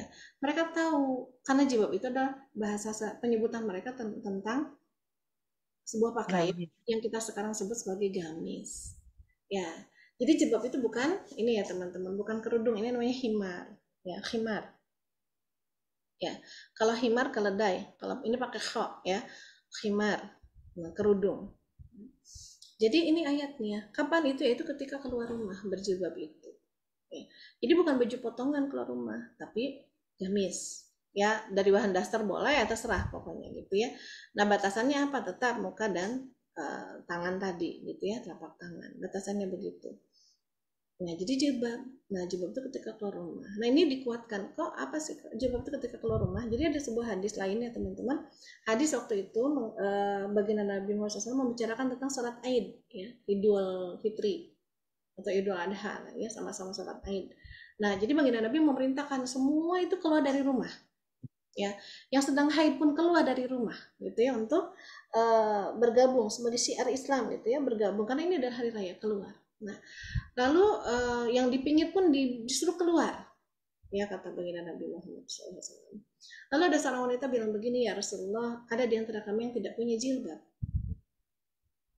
Ya, Rasulullah nggak bilang gini, ya sudah nggak apa-apa, yang penting tutup aurat lah gitu ya. Enggak, tapi wanita ini bilang ada yang tidak punya jilbab. Lalu kata baginda Nabi, pinjamkan oleh saudaranya. Ya, jadi dari hadis ini ada dua hukum yang bisa kita dapati gitu ya. Pertama, hukum tentang sholat idnya ya, berarti betapa kalaupun nggak punya baju tuh pinjamin bajunya gitu ya, tetap keluar untuk syiar Islam gitu ya, pas Idul Fitri atau Idul Adha itu gitu, waktunya keluar semua. Itu pertama ya, itu sunnah, tapi itu ya menunjukkan sunnah, tidak jatuh haram kalau untuk keluar ketika Idul sholat Id gitu ya. Nah, tapi ada hukum yang kedua, betapa ya itu adalah kewajiban berjilbab ya, sampai disuruh pinjami jilbabnya oleh, berarti pas mau keluar gitu ya, pas mau keluar rumah. Nah, itu menunjukkan kewajiban berjilbab tadi, menguatkan ya. Begitu teman-teman. Nah, berarti Bu Arni, nah gimana? Auratnya tidak sempurna, jilbabnya juga enggak berarti ya kalau tadi kondisinya seperti Bu Arni tadi gitu. Nah, jadi ini pentingnya kita memahami berilmu gitu ya, pentingnya berilmu, memahami dan kita memang bertahap. Nggak apa-apa kemudian apa yang dilakukan Bu Arni atau teman-teman kita ya, semua dulu pasti pernah mengalami itu, ada momen-momennya masa begitu. Mudah-mudahan Allah ampuni, perbanyak istighfar gitu ya. Mudah-mudahan itu Allah kembalikan juga amal yang sudah kita hapus sendiri oleh kita itu tadi ya Allah gitu. Karena kita merasa nggak ada orang. Gitu. Ya, baiklah itu Bu Arni. Semoga nggak puas nanti jadi belajar terus ya. Siap Bu, insya Allah. Ya, insya Allah. Iya. Nah, alhamdulillah. Yang lain boleh, Mangga? Ini ada Mbak Yeyen. Silakan. Yang raise hand. Mbak Yeyen dari Bengkalis. Bengkalis daerah mana? Riau, Bu. Riau, Masya Allah. Jauh sekali. Kapan datang? Iya. Ya, gimana Mbak Yeyen?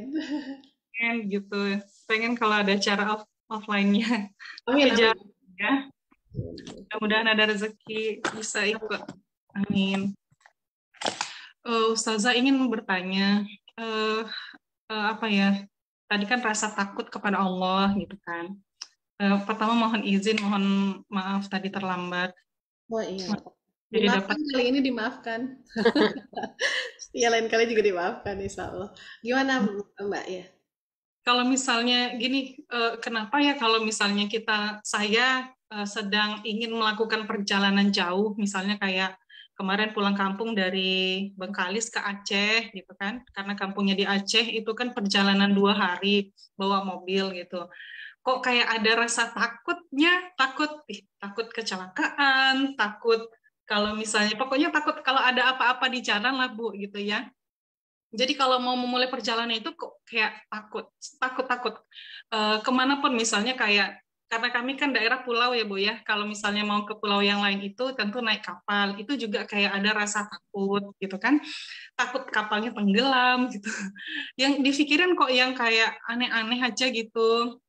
Terus yang menguatkan saya mikir gini, ya Allah, kalau positifnya kalau misalnya mau melakukan perjalanan ada rasa takut kan kayak ngerasa bergantung banget sama Allah.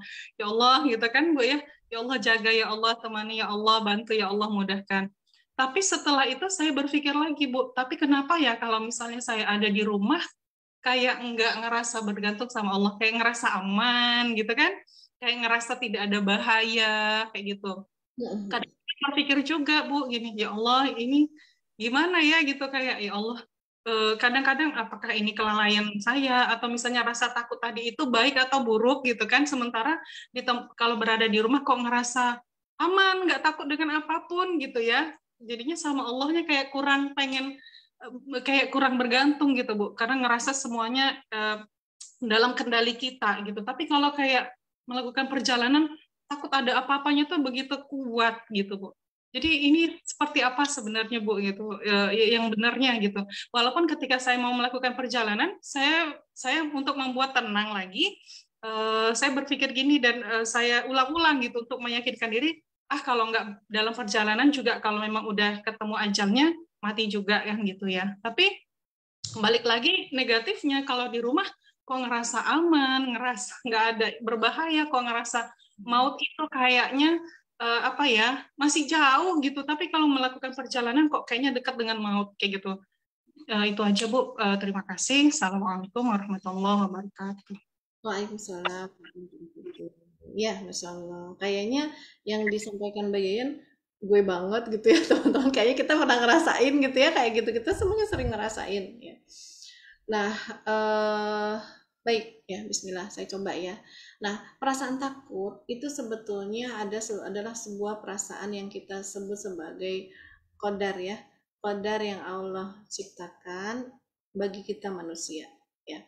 Jadi menghilangkan rasa takut itu nggak mungkin, menghilangkan rasa benci nggak mungkin, menghilangkan perasaan-perasaan negatif atau positif itu nggak mungkin, karena itu qadarnya dari hati kita. Ya.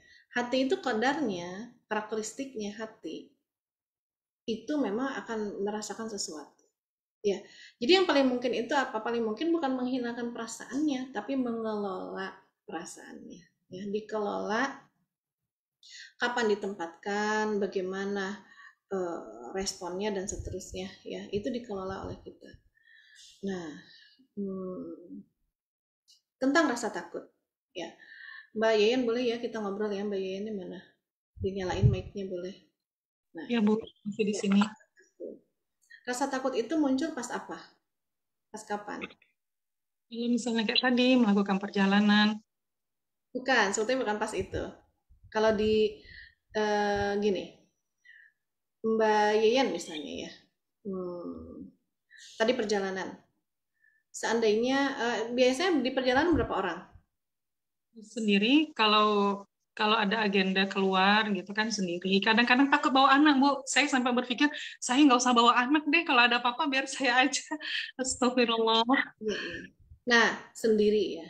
Seandainya kalau Mbak Yayan nggak berangkat sendiri, berdua, bertiga, atau semobil, perasaan takutnya berkurang nggak? Sedikit berkurang. Sedikit berkurang. Kalau ternyata ditemanin satu truk polisi bersenjata, lebih tenang lagi nggak? Lebih tenang lagi. Lebih tenang lagi. Nah, sama ya mungkin. Mbak Yayan, kalau misalnya saya minta Mbak Yayan ke kuburan sendirian, mau nggak? Malam-malam. Enggak, Bu. Nggak berani, Bu. Takut ya? Takut apa? Kalau setan. Ya gitu ya. Tapi kalau ke kuburannya ditemenin sama temannya, terserah deh. Teman berapa orang kira-kira yang membuat Mbak Yayan hilang takutnya? Kira-kira kalau ditemenin berapa orang? Ke kuburan malam-malam. Mungkin 10 orang. 10 orang? Berani? Ya Allah berani. Ada Teh Yani dengan Teh Yani juga. Pertanyaan saya begini, Teh Mayan. Ya oke lah, berarti ya. Jadi berani lah kita ya. Kalau tadi ada polisi truk gitu ya, dengan senjata lengkap jagain kita lebih cenderung berani. Atau tadi ke kuburan 10 orang lah ditemenin. Tapi pertanyaan saya, kalau beneran tuh ya ke kuburan ditemenin sama Teh Yani dan kawan-kawan 10 orang, ternyata beneran ada pocongnya tuh ya. Wow, gitu ya. Kira-kira temannya Mbak Yayan jagain Mbak Yayan atau mereka kabur juga? Mungkin kabur, Bu ya. Sama-sama lari. Iya. Nah, Pak polisi tadi bersenjata lengkap. Kalau ternyata yang mau mencelakai, misalnya nauzubillah ya, itu 10 truk. Polisinya kalah, kabur juga nggak? Bisa jadi, ya. Bisa jadi kan begitu. Artinya, sebetulnya kapan sih perasaan takut itu muncul? Karena kita ngerasa sendirian. Ya. Perasaan sendirian tadi. Jadi kita lebih pede ketika mulai menghilang rasa takutnya ketika ada temannya. Nah, artinya padahal teman yang kita anggap teman tadi, polisi lah, apa, itu mereka tuh bukan teman hakiki. Buktinya mereka juga bisa ada kalahnya. Pasti ada kalahnya polisi juga, ya. Pasti ada kaburnya di titik tertentu gitu ya. Teman-teman kita itu nggak bisa jagain kita. Karena mereka bukan teman hakiki. Nah, makanya pentingnya untuk menghilangkan rasa takut itu apa? Menjadikan Allah sebagai teman yang hakiki. Kita terbenakkan banget bahwa Allah tuh jagain kita. Ya, kadangkala mungkin ya, jangankan di luar, kadangkala misalnya di rumah sendirian, nggak ada orang, hujan, petir, anjing melolong-lolong, takut nggak? Mungkin takut juga dalam rumah gitu, karena lagi sendirian. Tapi kalau ada anak kita setidaknya nemenin, kita merasa lebih tenang. Jujur ya. Saya jujur aja deh, masih kadang-kadang begitu. Ke toilet, sendirian, toiletnya di luar, sebelahnya toilet ada kuburan. Kira-kira gimana teman-teman? Minimal berdua mungkin teman-teman kita. Nah itu, ya. Nah itu PR kita memang. PR kita bagaimana kita menjadikan Allah itu teman sejati kita. Teman hakiki kita, sehingga kita walaupun nggak ada orang, tenang banget gitu ya. Nggak ada polisi yang nemenin, setenang itu. Nah memang itu PR banget meningkatkan keyakinan kita bahwa Allah itu teman sejati, bahwa Dia akan maha menjaga kita. Dia nggak pernah pergi, nggak akan pernah meninggalkan kita, karena dia teman sejati dan dia maha kuat, maha bisa menurunkan pasukan-pasukannya dan seterusnya. Kurang apa contohnya gitu ya? Kurang contoh apa? Banyak peperangan kaum muslimin di mana jumlah pasukannya jauh lebih sedikit dibandingkan pasukan musuh, tapi kemenangan ya. Jadi ketika Allah menolong kita, itu pasukan para malaikat itulah yang Allah turunkan gitu ya. Pertolongan yang Masya Allah, kalaupun iya gitu ya, ada perompak dan seterusnya, karena kita yakin Allah nemanin, Allah akan jagain kita dengan cara. Nah, tapi itu perasaan was-was, benar nggak ya? Benar nggak ya? Nah, itulah yang membuat zon kita kepada Allah, was-wasnya tadi. Jadi gimana caranya? Diperbanyak istighfar. Ya, istighfar karena dosa kita kurang yakin kepada Allah, gitu ya. Kurang menjadikan Allah itu sebagai teman kita. Ya, menemani kita, keseharian kita dalam kehidupan kita, sehingga ketika masih ada was-was, itu berarti belum, keyakinan kepada Allah ini belum utuh muncul gitu ya. Nah, dan kenapa pas di rumah itu kita merasa ini? Saya kira karena tadi merasa banyak teman, banyak tetangga, ada orang-orang juga di rumah, ada suami dan seterusnya. Karena kita enggak. Coba bayangin pindah rumahnya di hutan dan sendirian. Takut juga nggak? Takut. Ya, saya kira karena tadi merasa banyak teman dekat, tetangga ada, apa ada gitu ya. Saya kira mungkin karena itu salah satu penyebabnya. Ya, jadi untuk bisa memunculkan lagi rasa takut gimana? Berarti kita harus memurnikan rasa takut tadi. Rasa takut yang memang muncul karena ketakwaan keimanan kita kepada Allah. Ya. Dan berarti ada dua hal ya, PR-nya adalah membuat kita terbiasa. PR-nya adalah 2 apa 3 ya? Mulai yang mana dulu PR-nya? PR-nya pertama, kita ya selalu menggantungkan total diri kita kepada Allah, bukan kepada makhluk. Itu PR-nya, terbiasa bergantung total kepada Allah. Nah, bagaimana biar bisa bergantung total kepada Allah? Ada PR berikutnya, yaitu belajar kenali Allah. Sedekat apakah dia? Ya. Sedekat apakah dia dengan kita? Gitu ya. Nah, jadi kalau kita bergantung total kepada Allah, walaupun banyak teman, kita akan terus merasa lemah di hadapan Allah. Sehingga akan terus butuh kepada Allah, butuh penjagaannya, dekat-dekat sama Allah dan seterusnya. Ya, karena jadi nanti efeknya kalau kita terbiasa berteman dengan Allah, terbiasa merasa Allah itu ada dekat dengan kita pas suami udah meninggal, anak-anak pergi dari rumah, kita nggak ngerasa kesepian, kita nggak ngerasa kesendirian ya, karena sudah terbiasa berteman dengan Allah, karena udah terbiasa merasa Allah itu ada dekat dengan kita. Nah, kenapa kita kesepian? Karena kita nggak terbiasa dekat berteman dengan Allah. Kita ngerasa dekatnya berteman dengan orang-orang sekitar kita, serumah dengan kita. Maka pas mereka pergi, kita bingung, kehilangan. Ya. Nah, jadi kalau terbiasa dekat dengan Allah, efeknya nanti tidak akan kesepian, tidak akan kehilangan, dan rasa takut itu juga akan pelan-pelan itu hilang. Ya. Hilang, takutnya jadi ganti, terkelola dengan rasa takut yang lain. Yaitu takut takut kalau Allah nggak jagain saya, makin saya takut sama makhluk, nah nanti Allah makin nggak jagain saya, nah gitu, jadi dibalik gitu ya.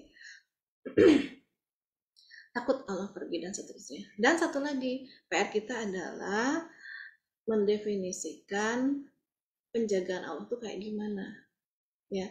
Kita pikir dijaga Allah itu selamat dari kecelakaan, dari musibah, kita pikir dijaga Allah itu begitu, tapi cara Allah menjaga kan terserah Allah caranya.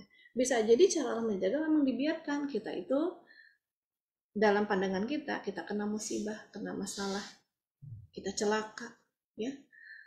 Nah, berarti lagi nggak jaga Allah. Belum tentu. Itu bisa jadi penjagaan Allah. Dijaga dari hal lainnya, ya. Misalnya jadi celaka, kerampok lah, ya, atau mungkin kita kecelakaan tuh mungkin ya musibah lah ya, mungkin sampai badannya ada yang rusak dan lain-lain. Nah itu bisa jadi cara Allah menjaga kita dari hal lainnya, apa? Dari musibah yang lebih besar lagi, ya, dari musibah yang lebih besar lagi. Kita misalnya jadi nauzubillah, walaupun nauzubillah tetap kita tidak berharap gitu. Kalaupun memang qadarullah dikasih sakit, jadi lumpuh lah macam-macam ya teman-teman, yakinlah itu cara Allah menjaga kita dari hal keburukan yang jauh lebih besar lagi ya. Jadi seburuk-buruknya musibah yang kita anggap besar saat ini, yakinlah bahwa Allah sedang menjauhkan kita dari musibah yang jauh lebih besar lagi seandainya kita tidak terkena musibah ini ya. Contohnya Nabi Yusuf alaihissalam ya, kenapa sih Allah itu tidak langsung menolong beliau ya, membiarkan beliau tertelan ikan paus dan tidak langsung mengeluarkan beliau dari ikan paus ya, ketika beliau berdoa ya, la ilaha illa anta subhanaka inni kuntu minaz zalimin. Kenapa Allah tidak langsung tolong dia ya, tolong beliau gitu, dikeluarkan dari petikan, dikeluarkan dari masalah besar. Teman-teman coba, masalah teman-teman dibanding masalah Nabi Yunus besar mana? Mau punya masalah kayak teman-teman atau punya masalah kayak Nabi Yunus? Mau apa? Mau yang mana? Ya. Ditelan ikan paus loh, nggak bisa ngapa-ngapain. Ya tentu masalah Nabi Yunus besar banget, tapi Allah nggak langsung tolong beliau. Ya, karena kan kalau kita pikir pertolongan itu adalah langsung dikeluarkan dari perut ikan, dikeluarkan dari masalah kita, gitu ya. Maka harusnya Nabi Yunus langsung dikeluarkan, tapi tidak. Kenapa? Karena Allah sedang cegah dari musibah yang jauh lebih besar lagi. Yaitu apa musibah yang jauh lebih besar? Kalau beliau langsung dikeluarkan, ikannya masih di dalam samudera, musibah besar lagi kan, beliau pasti mati. Kalau langsung dikeluarkan saat itu juga di dalam samudera, mau naik ke atas itu mungkin butuh berjam-jam. Ya, nggak mampu. Beliau nggak akan bisa bernafas, mati. Ya. Nah, itu musibah lebih besar lagi kalau saat ini ditolong, kalau saat ini tidak ditetapkan dalam musibah ini sama Allah Subhanahu wa taala. Nah, yakinlah gitu. Ya, jadi PR-nya 3 tadi ya. Apa bisa diulangi? PR-nya terbiasa bergantung total, kedua adalah belajar mengenali Allah terus ya, dekat dengan Allah. Supaya dekat dengan Allah, kenal sedekat apa Allah itu, seperti apakah penjagaan Allah itu juga harus kita pahami ya. Jadi jangan persepsikan penjagaan itu adalah dengan selalu selamatnya kita ya, tapi kadang-kala itu dibuat mungkin kena musibah dan seterusnya. Maka itu pentingnya bertawakal, terserah tawakal itu ya, menggantungkan diri kepada Allah ya, terserah Allah aja. Pokoknya saya udah minta temenin ya, la haula wala quwata illa billah ya, dan seterusnya. Tapi bangun kepasrahan, yakin disertai dengan bangun kepasrahan, yakin Allah akan menolong, tapi dibarengi dengan kepasrahan, terserah Allah cara nolongnya bagaimana. Nah ini ya, memang perlu belajar, terus belajar banget. Kadang-kadang kepleset kita itu ya untuk mengelola rasa takut ini ya. Jadi biasakan kita terus bergantung kepada Allah. Untuk menumbuhkannya memang butuh PR ya, karena kita tadi mungkin udah bertahun-tahun ini merasa terbiasa ditemani manusia, merasa tenang karena ketika banyak manusia, ada manusia ya. Jadi untuk membiasakan kita tenang ketika ada Allah saja itu menjadi PR banget. Bantu awali dengan istighfar, bertobat kepada Allah, karena selama ini kita tanpa sadar itu bentuk kemusyrikan juga teman-teman ya, bergantung kepada makhluk, merasa lebih dekat dengan makhluk ya, merasa tenang kepada makhluk, itu bentuk kemusyrikan juga. Bertobat kepada Allah, tobat setobat-tobatnya, meminta ampun kepada Allah dan minta kepada Allah agar Allah limpahkan taufik kepada kita, Allah tolong kita agar kita dimudahkan untuk menumbuhkan rasa takut kepada Allah ya, untuk menumbuhkan rasa gantung total kepada Allah. Minta banyak berdoa, ya muqallibal qulub sabit qalbi ala dinik ya. Lebih keren lagi doakan yang lain juga, ya muqallibal qulub sabit qulubana ya ala dinik ya, tetapkanlah agama kami tetapkanlah hati kami dalam agamamu ya Allah. Dalam agama Allah itu apa ya? Dalam segala hal, dalam kesabaran, dalam rasa takut, dalam bergantung total, dalam keikhlasan ya, dalam rasa cinta, itu kan dalam agama Allah. Minta ketetapan hati kita ya. Walau alam bisawab. Mungkin itu yang bisa saya share ya, Mbak Yeyen. Bagaimana? Ya Bu, insya Allah paham Bu. Jazakallah khair. Mudahkan ya kita semua ya. Amin ya rabbal alamin. Teh, ini udah lewat waktunya ya? Nah, Iya. Yeyen kena cas barusan ya. Kayaknya yang jawabnya deh. Ya, baik. Alhamdulillahirrahmanirrahim. Teman-teman, mohon maaf ya, lewat dari jam 7. Ya, alhamdulillah, insya Allah besok kita akan ada training sholat khusyuk, tempatnya di Kabupaten Bogor, Ciampea, di Cibatok. Insya Allah nanti saya bantu share ulang ya. Jika teman-teman mau mendaftar, silahkan boleh daftar ke nomor kontak person yang ada di dalam flyernya. Nanti mungkin teman-teman yang di sana juga yang akan menginfokan, mungkin kalau yang naik angkot nomor berapa dan sebagainya, insya Allah nanti dari mereka yang akan menginfokan. Untuk selanjutnya insya Allah di pekan depan pembuktian cinta akan mengadakan MSH di Lampung. Mohon doanya pada teman-teman semua untuk kelancaran agenda pembuktian cinta di bulan Agustus ini. Insya Allah nanti ada 4 agenda ya, di tanggal 24-nya di Depok, dan tanggal berikutnya di tanggal 26 dan 27 insya Allah di Garut. Mohon doanya dari teman-teman semuanya insya Allah. Baik, kami juga dari pembuktian cinta membuka peluang ya, peluang menjadi jundullah, yaitu menjadi jundi-jundinya Allah. Insya Allah jika teman-teman mungkin ingin mengikuti, ingin membantu rangkaian agenda dari pembuktian cinta, kami membuka seluas-luasnya, membuka pintu lebar jika teman-teman mungkin ingin bergabung menjadi jundullahnya di pembuktian cinta. Insya Allah. Akun, mungkin ada yang bisa mengelola akun di Instagram maupun Facebook, yang biasa mengelola akun sosial media juga saya persilahkan mungkin bisa membantu dalam segi itu, ataupun ketika ada MSH mau ikut rangkaian acaranya juga saya persilahkan untuk bisa bergabung bersama pembuktian cinta. Baik teman-teman semua, kita akhiri ya, kita cukupkan pertemuan pejuang subuh di pagi hari ini. Kita tutup dengan membaca hamdalah. Alhamdulillahirabbil alamin. Istighfar. Astagfirullahaladzim, astagfirullahaladzim, astagfirullahaladzim. Dan doa penutup majelis. Subhanakallah.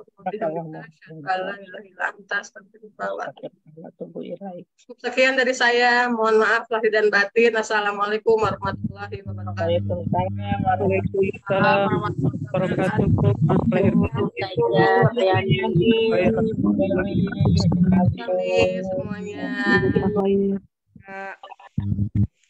Terima kasih banyak.